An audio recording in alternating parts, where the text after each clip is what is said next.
মোৰ নাম মোহাম্মদ মতিউৰ ৰহমান। মই হাতীমুৰীয়া গাঁও পঞ্চায়তৰ গোটেইকেইটা 10টা ৱাৰ্ডতে মই ঘূৰি আছোঁ। ৰাইজৰ ঘৰে ঘৰে ৰাইজৰ পদূলি পদূলি মই গৈ আছোঁ। ৰাইজে বহুত ধুনীয়া ছাপোৰ্ট কৰি আছে। ৰাইজৰ একেটা কথাই, ৰাইজে কংগ্ৰেছত ভোট দিব এইবাৰ।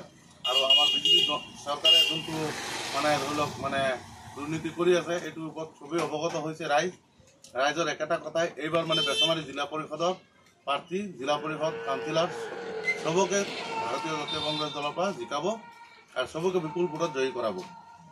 আমাৰ মানুহখিনিয়ে আজি 20 বছৰ ধৰি কংগ্ৰেছত AIUDFত ভোট দিছিলে। যিয়ে নহওক আমাৰ মানুহখিনি বুজোতে অলপ টাইম লাগি গৈছে। কিন্তু আমাৰ এতিয়া যিখিনি অৱস্থা, ৰাস্তা ঘাটত মই সোমাই চাইছোঁ, খোজকাঢ়ি যাব নোৱাৰা হৈছোঁ।